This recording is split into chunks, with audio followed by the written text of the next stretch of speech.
On est sur une aire d'autoroute, sur la Beauce. Il y a juste le soleil qui se lève au-dessus des camions. Je voulais m'installer dehors, mais alors il y a du vent, et le vent dans les petits machins là, c'est pas bien. Je vais quand même parler de choses un peu sérieuses. Alors hier, en tripotant, classant, rangeant comme je fais en ce moment, je croyais que j'en avais plus. Justement, je me disais, tiens, il faudrait que j'aille voir les désherbages des bibliothèques. Et finalement, j'en ai trouvé 2 exemplaires autoroute. Alors, c'était Seuil Jeunesse. C'est une collection qui était dirigée par Claude Gutmann. D'abord, elle était chez Gallimard. Ça s'appelait Page Blanche. C'est là où j'avais publié Dans la ville invisible. Ensuite, Claude, je sais pas comment c'était passé avec Gallimard. Enfin, en tout cas, il s'est retrouvé au Seuil. Et on a fait encore 2 bouquins ensemble avec toujours ce principe d'inviter des auteurs dont c'est pas du tout la spécialité, ni le roman ado, ni quoi que ce soit. C'est pas la question, c'était travailler sur soi-même, les livres qu'on aurait pu avoir envie de trouver sur sa route quand on avait 15 ans. Donc c'était quelque chose de très souple. On parlait littérature, point à la ligne. On parlait expérience littéraire. J'aimais beaucoup les coups, je trouvais formidable.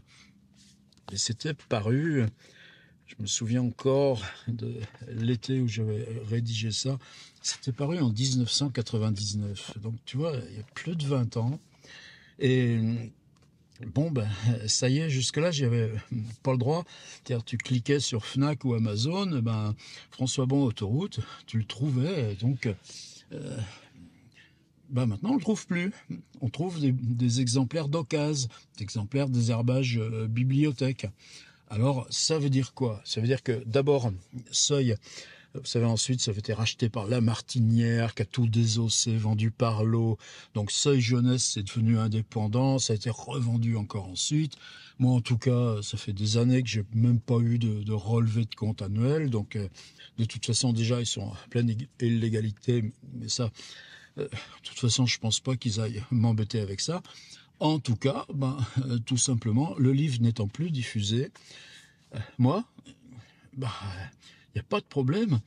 D'ici 1 mois, ce livre sera sur Tiers Livre Éditeur, Kindle, il y est déjà, édition brochée, plus édition reliée. Maintenant, là, je suis vraiment dans ce truc-là. Je les aime bien, ces petits bouquins cartonnés. C'est solide, c'est fin, c'est joli. Et j'ai décidé que j'aurais maintenant ma collection cartonnée, donc beaucoup moins de titres sur le catalogue Tiers Livre Éditeur, mais dans cette présentation-là, il sera embroché en un peu moins cher, et pour de raison, qu'est-ce que ça peut faire. Et pour les cartonnés, ils seront tous au même prix, 18 balles. Avec un port dégressif, c'est-à-dire que t'es Bartleby qui fait 90 pages ou que t'es le 2e livre est le plus difficile à écrire, qu'en fasse de plus de 250, eh bien de toute façon, ce sera le même prix. Si t'en achètes un, c'est le prix du port normal. Si t'en achètes 2 ou 3, chaque fois le port est un peu dégressif. Et eh ben c'est parti. Et puis je sais en plus que là c'était écrit à l'ordi. Je me revois encore, je sais pas si c'était pas le petit Mac coquillage, tu sais, le petit portable là, en tout cas mon fichier est ultra propre, donc ça va aller tout seul. J'aimais beaucoup la maquette là, et je pense que je resterai un petit peu dans la même idée de maquette. Alors c'était quoi Autoroute? Alors, c'est vraiment la scène de départ, c'est un truc totalement réel. On avait déjà, avec Fabrice Cazeneuve, fait 2 documentaires avec Arte. L'unité documentaire d'Arte, c'était un gars qui s'appelle Thierry Garel, qui travaillait aussi avec Luciano Rigolini, qui est toujours présent et qui fait maintenant plus un travail de photographe, mais qui, moi, m'a beaucoup apporté dans cette compréhension là, théorique aussi du documentaire de création. Et on voulait sortir de ces trucs, atelier d'écriture, question de société, et on était là à Arte, là, dans ce magnifique bureau de Thierry, qui est toujours un homme très, très élégant. Maintenant, je crois qu'il vit peut-être à Toronto, il dirige une structure de festival de films là-bas. Je revois encore ces magnifiques plantes vertes, je revois encore la grande baie sur Seine. Et nous, on lui parlait du projet. Et lui, à chaque fois, juste. Alors, c'était quoi le projet? Moi, il y avait une vieille fascination. D'abord, j'ai toujours aimé ça. La bagnole, je suis né dedans. Tous ces trucs-là, les arrêts sur les aires. Maintenant, depuis quelques années, là, 4-5 ans, ça s'est hyper normalisé. C'est le même truc partout. Je suis plus le même... je le retrouve quand on va en Espagne, par exemple. Mais il y avait ce bouquin, qui est toujours pour moi une légende, un modèle. Carl Dunlop, Julio Cortázar, les autonautes de la cosmoroute. Ils sont tous les deux, ils en parlent pas, mais elle va mourir un tout petit peu après, Cortázar 2 ans ensuite, donc c'est quasiment son dernier livre. Où est-ce que tu te mets pour te retrouver là, alors que tu sais que tu affrontes la dernière course?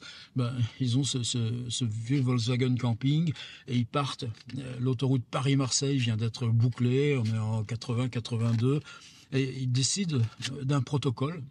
Une aire d'autoroute, ils s'arrêtent manger, une aire d'autoroute, ils s'arrêtent dormir. C'est-à-dire qu'ils vont mettre un peu plus d'1 mois pour faire Paris-Marseille.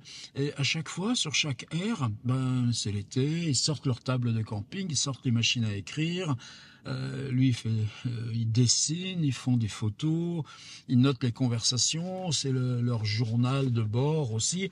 Et le livre intègre tout ça, les photos, les relevés, le journal de bord, les digressions, les histoires qu'on raconte. Ce livre, pour moi, c'est une légende. Alors, à l'époque, maintenant, là, tout à l'heure, j'ai fait l'expérience, tu l'ouvres, tu vas sur Amazon, tu cliques rubrique livre, autoroute, et puis t'en as 20 ou 30. Ça va de Luc Lang à Denis Montebello, et toutes les déclinaisons qu'on peut imaginer à partir d'autoroute. Ah ouais, mais au moment de Cortázar, ou même là en 99, il n'y avait pas grand-chose. Il y avait un précurseur, un gars qui s'appelle Michel Lebrun. Le livre s'appelle Autoroute, et c'est aussi sur l'autoroute du soleil, le Paris...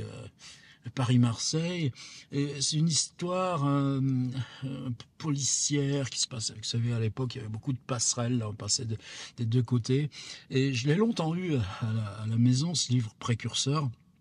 Et puis là, dans le garage, j'ai fouillé, je pensais que j'allais tomber dessus. Non, disparu, évidemment. Mais je l'ai racheté, je l'ai trouvé aussi d'occasion à 5-6 balles. C'est très étonnant, ce destin là, des livres et leur disponibilité, là, maintenant, par Internet. Alors, dès que je l'aurai reçu, on se fera un petit bout de... On entrera dedans parce que c'est pas un livre marquant, en plus c'est plutôt polar, poche et tout ça, mais... autoroute et l'autoroute comme lieu clos, alors que dans ce lieu clos, il n'y a pas la légitimité de s'arrêter. Ce qui travaille toujours aussi Cortázar, puisque les gens qui surveillent les aires de service, ils en font 3 ou 4 aires de service, donc pendant 2 ou 3 jours, ils voisinent avec eux. Normalement, t'arrives au bout, tu dis que t'as perdu ton ticket, mais t'as pas le droit là d'utiliser l'autoroute comme camping et tout. Et moi, l'idée, c'était ça. C'est de dire, donc, à Garel, on loue un camping-car. Donc, on était 3, Cazeneuve, Pierre Bourgeois, notre opérateur. On est une équipe soudée. Moi, évidemment, avec le cahier, l'ordi. Et puis, quand il y a besoin, je faisais le son aussi. J'ai beaucoup appris dans ces expériences. Et on partait à 3, comme ça, dans notre camping-car, avec contraintes aussi. Puis tu sais, tu avais des motels, tu pouvais dormir sur les autoroutes. Donc, c'est se dire, on reste 3 semaines. Ça, c'est moi qui avais fixé ça, arbitrairement, sans sortir du réseau d'autoroute. Et on montrait à Garel la carte. C'est-à-dire, on part là, sur Dijon, Beaune, tu remontes jusqu'à Épernay, tu vas jusqu'à Nancy, tu redescends. C'est-à-dire que dans tout le quart nord-est de la France, tu peux faire des boucles, des intersections, et on reste sur l'autoroute, on enregistre tout, selon les heures, les ciels. Et Garel, ce qu'il disait, mais si vous trouvez rien? Je disais, mais c'est pas possible. Il suffit d'y être là, où tu restes une journée sur une aire, tu vois bien tout ce mouvement, et puis même les visages. Il y a 25 ans de ça. Et oui, mais je peux pas être sûr que vous allez ramener de quoi faire un... parce que c'est docu-fiction, mais justement, c'était ça l'intersection. On voulait travailler là-dessus. Puis finalement, non, je peux pas vous suivre. Et là, on sort. Évidemment, on a pris un sacré coup sur la gueule parce que ça fait déjà quelques semaines qu'on en parlait, on avait fait nos repérages. Qu'est-ce qu'on prendrait comme van? Qu'est-ce que sur la carte, où est-ce qu'on pouvait sortir, dormir, revenir? Qu'est-ce qu'il nous fallait comme équipement? Il y avait d'autres précédents aussi, du point de vue filmique. Et là, moi, on en avait vraiment envie, tu vois. Et là, Fabrice Cazeneuve, alors on était sur le parking, on remontait dans sa bagnole. Il me dit, tu sais ce que tu vas faire? Tu vas écrire tout ce qu'on verrait si on le faisait.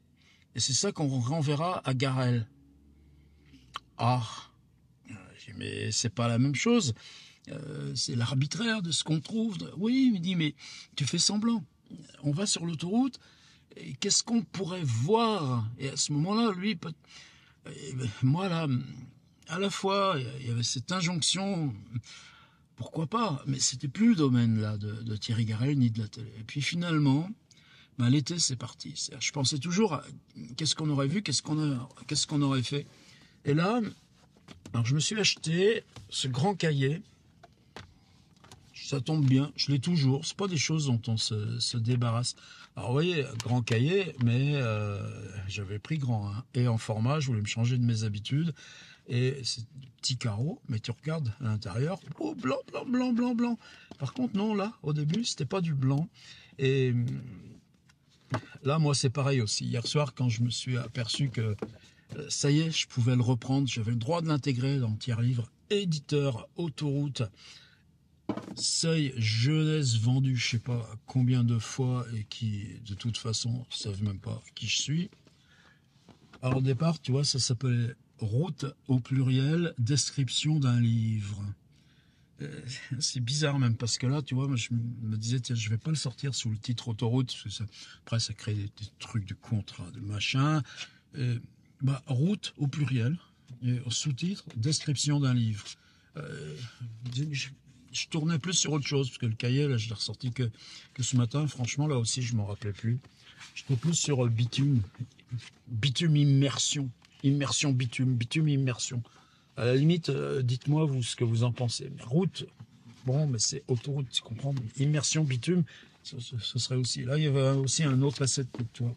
Passager de la Terre, avec passager au pluriel. Et voilà comment c'est parti ensuite. C'est-à-dire que pendant plusieurs semaines, je me souviens, ça a dû durer 3-4 mois en fait. Il y avait plusieurs magazines dédiés routiers. Et j'en achetais les 2 ou 3 trucs spécialisés routiers. À l'époque, c'était pareil aussi, les maisons de la presse, les magazines, qu'est-ce que c'était différent, tout ça.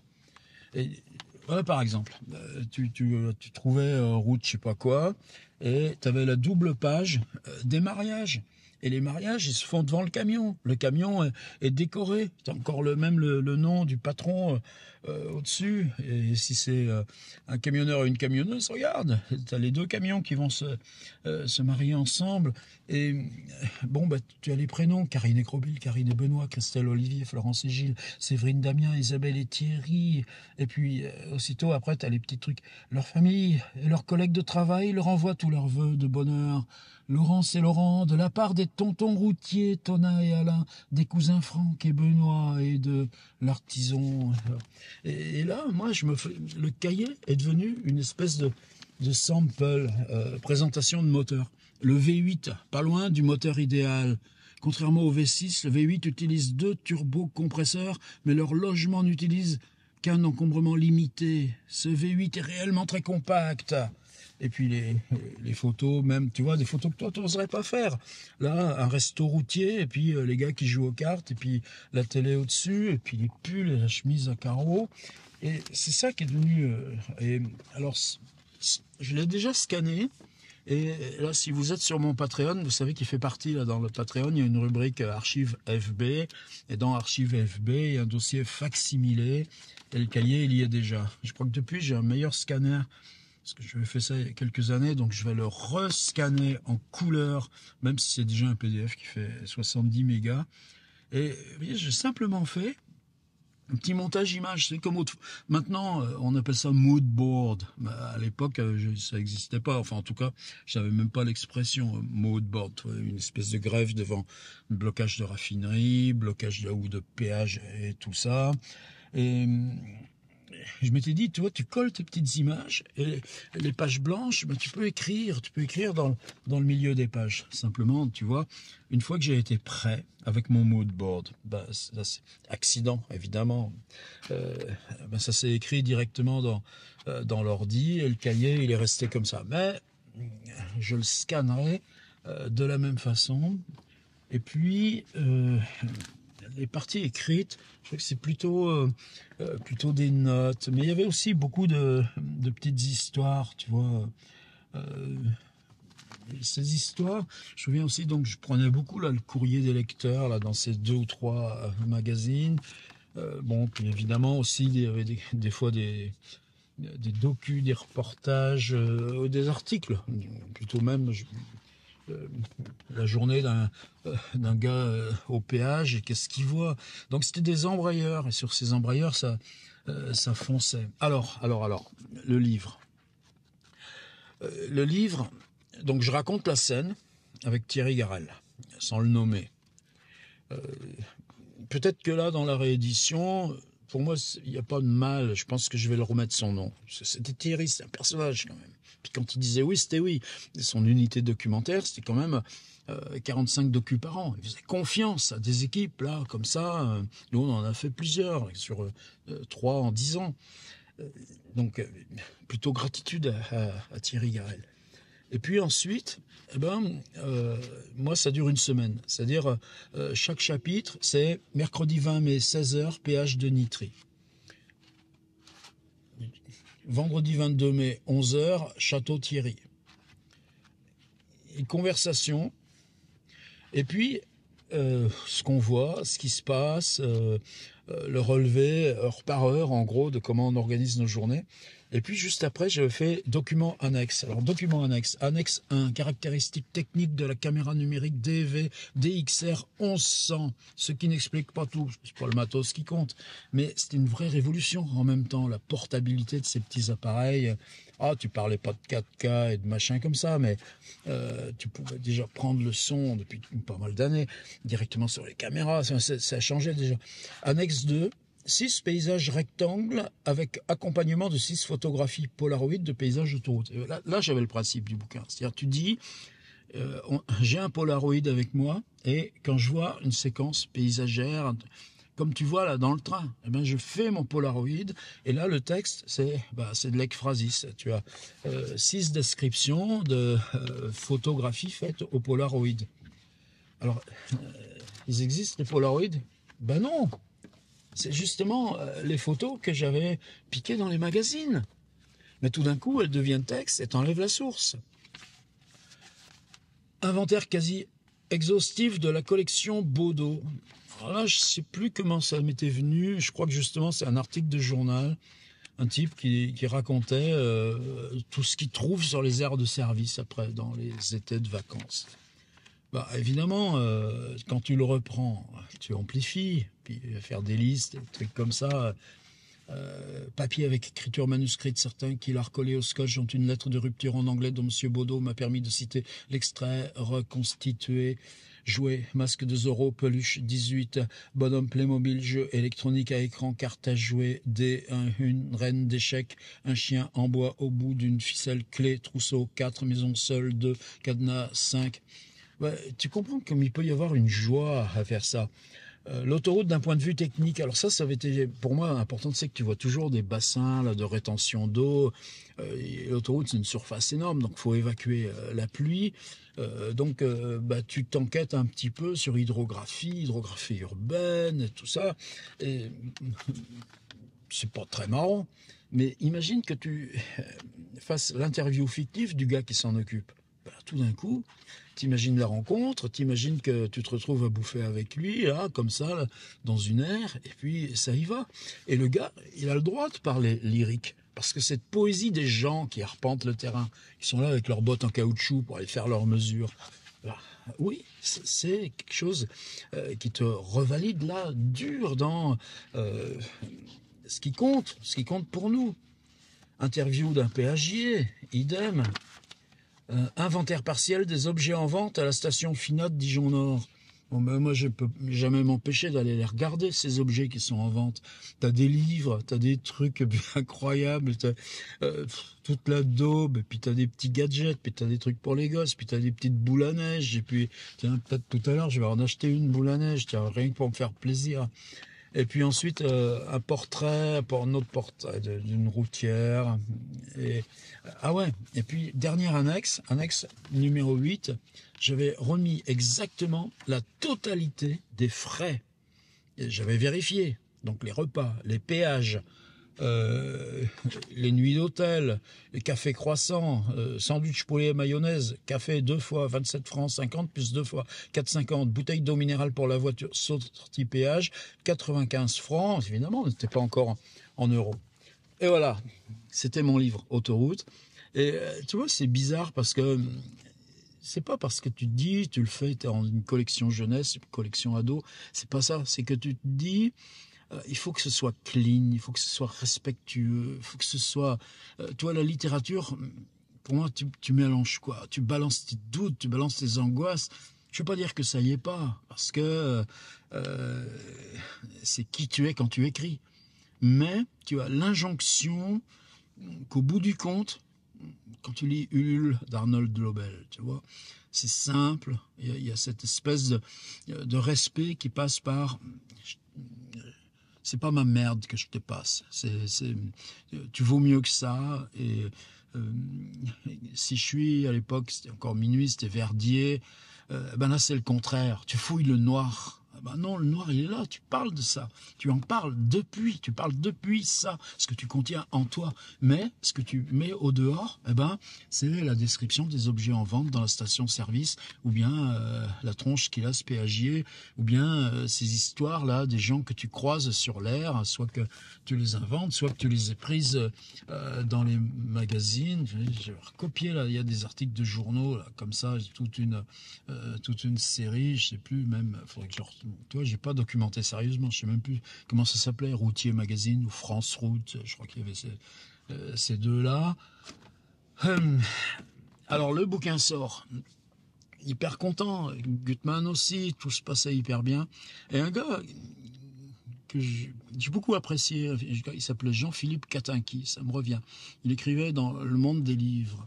Et Jean-Philippe, avec gentillesse, je crois qu'il a marché dans le bouquin. Mais il a tellement marché qu'il a présenté ça dans Le Monde comme étant « Ah, François Bon, avec son ami Cazeneuve qui s'appelle Verne, à cause de Jules Verne, mais bon, ça je vais garder, je pense. » Mais peut-être je rajouterai un peu du making-of là dans le truc.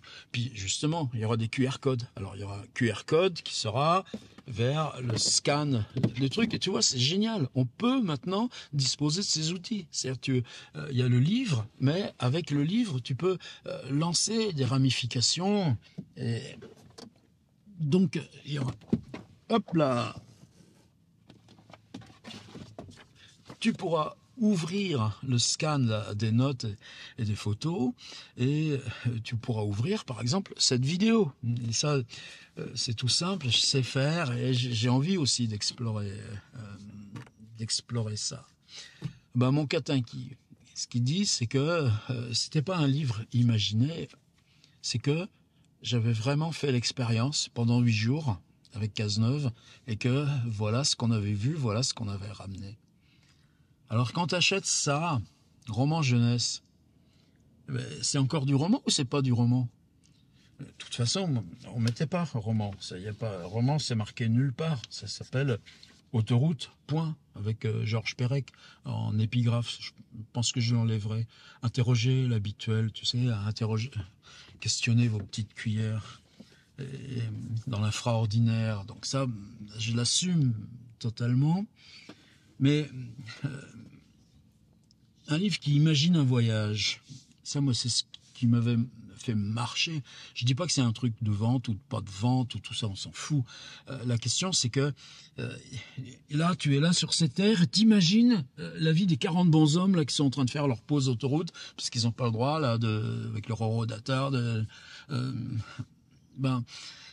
c'est pas la même chose que de dire je suis un gars qui avec sa voiture fait.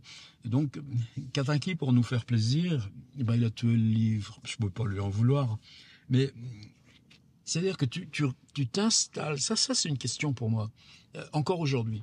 C'est ton travail avec l'écriture, c'est d'installer la réalité comme illusion crédible, parce que c'est implacable dans le crédible que l'histoire que tu inventes va faire son effet d'histoire. Le type qui a une crise d'angoisse et qui reste au péage d'autoroute et qui veut plus repartir. C'est des choses qui sont très courantes. Tu les vois dans les trucs, les interviews de péagiers, tout ça. Mais si, là, ils ont croisé un gars qui, c'est plus la même chose. Voilà, donc autoroute, c'est à la fois un truc dont je suis hyper fier, mais tu vois, j'ai pas fini mon histoire avec. Et c'est pour ça que là, on est, je crois, le 26 décembre 2023. Et ben, je pense que le 26 janvier 2024, il vous sera proposé sur Tiers Livre Éditeur en version brochée, cartonnée, Kindle, avec QR code pour accès là à ce qui en a été le travail de préparation de sources. Puis de l'autre côté, cette vidéo. Puis, alors je voulais le faire sur l'autoroute. Je suis sur l'autoroute, mais trop moche pour le faire dehors. Ça y est. À tout vite. C'est les carnets.